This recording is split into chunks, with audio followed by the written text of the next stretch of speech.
Yesterday, we talked about how five elements respond to life events, like challenging life events. And we've been talking about five elements in general, and in particular about fire. So you might be wondering, what element am I? Okay. Well, we all have all the elements, right? Depending on which situation, certain parts of ourselves will come up. But each of us tend to have like a dominant element, like a primary, and a secondary. Basically, primary is like the one that you default to when you're not quite sure. So in uncertainty, the one that you default to is usually your primary. And most of us also have a secondary element. So even though we all have all these five elements, they're in varying degrees of proportions based on individual. And so our unique, I guess, composition of these five elements is what makes us unique, right? So some of us may have like 2% fire, 30% wood, 20% water, or something like that, and that'll be very different for each person. So I'd like to let you ruminate a little bit on what elements you might be. I think we'll be talking a bit more about that for this Sunday's social Sunday, as we can discuss and think about what elements you may be. In the meantime, I'm going to give you a few more tools to understand these five elements and how they interact. So today I want to talk about why fire is so important. Since we are in the early fire season, we've been talking about fire. If you look at fire in nature, right, and you look at how plants are growing towards the sun. We get nourishment from the sun. We grow towards the light. It provides us warmth. And same thing with human beings. If you think about building a campfire, naturally everyone's going to come towards the campfire and hang out. So fire is very important in all of our lives, regardless of whether we have a little bit of fire or if that's our primary element. Okay. So it's important to think about these elements in a very human way, how we interact with each other with it. So fire is very necessary for all of us, regardless of the element that we are. And we can sort of go down the line in terms of that five element cycle and see how each element actually interacts with the fire.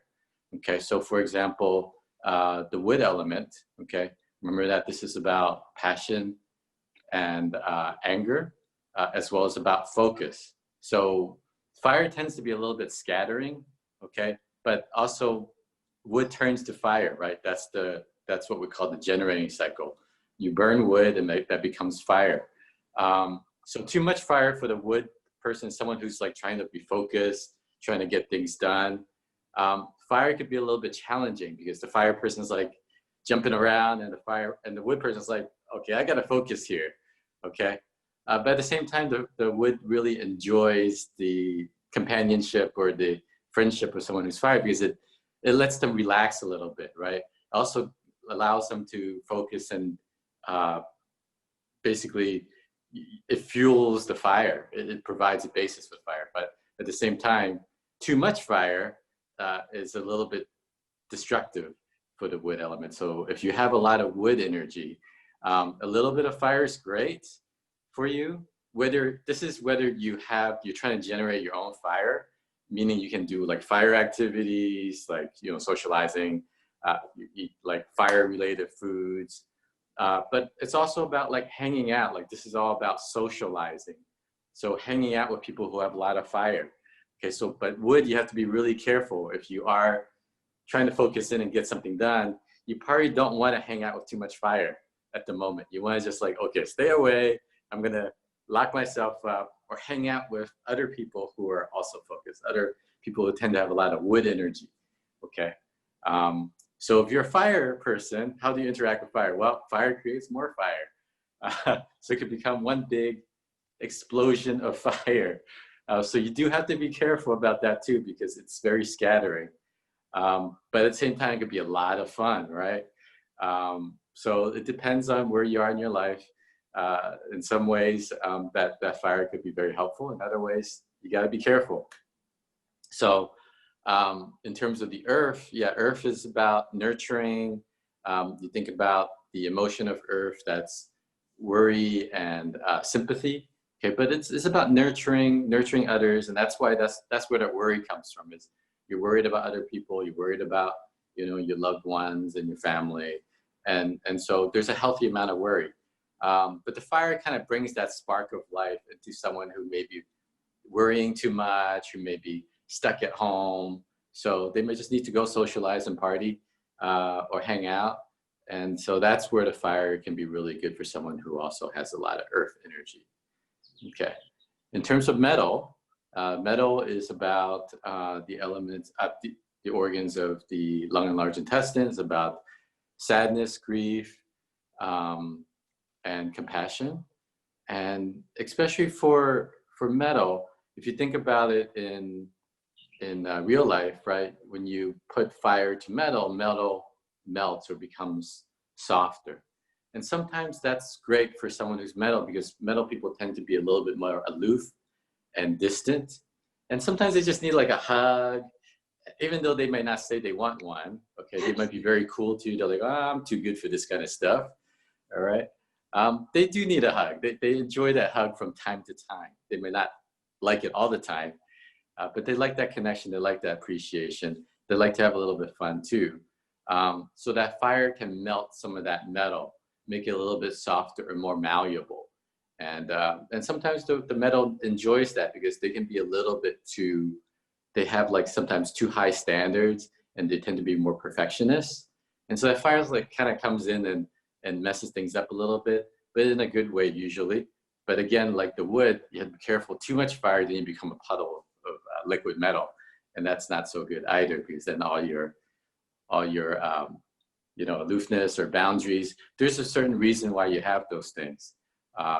So you have to watch out. There's pros and cons. Okay, so like that yin and yang, you want to find that S-curve balance for yourself. Not too much, not too little.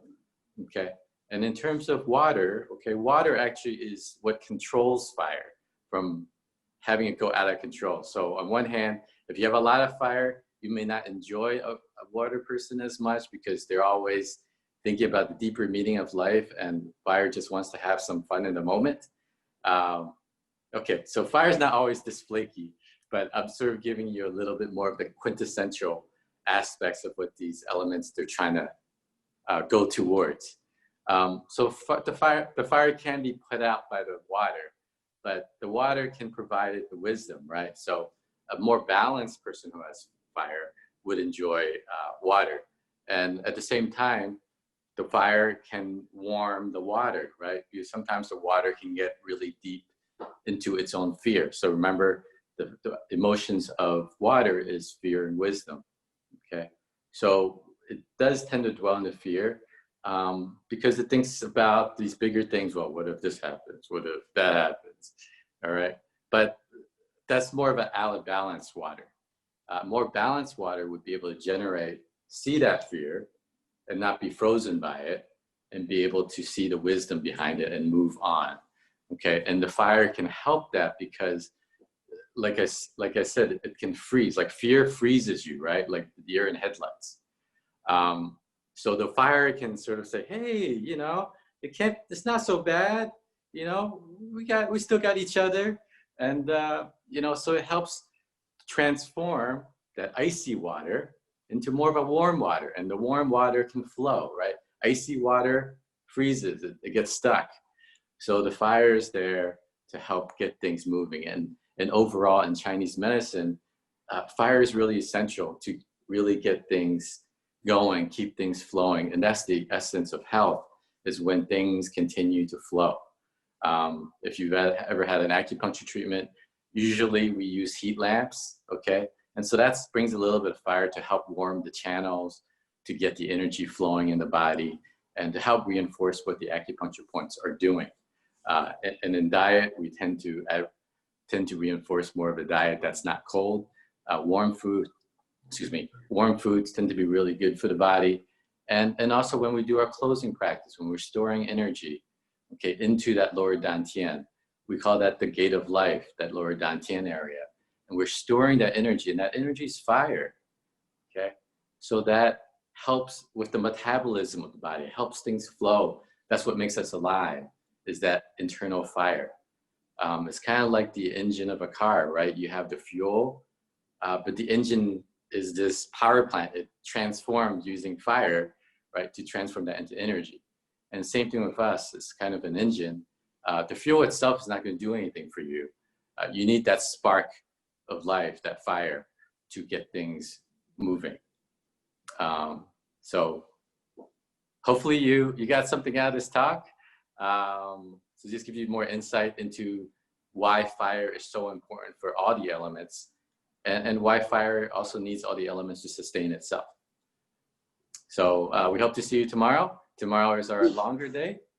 And Christina had a question on yes. the liver gallbladder exercise. Oh, I think she was asking about,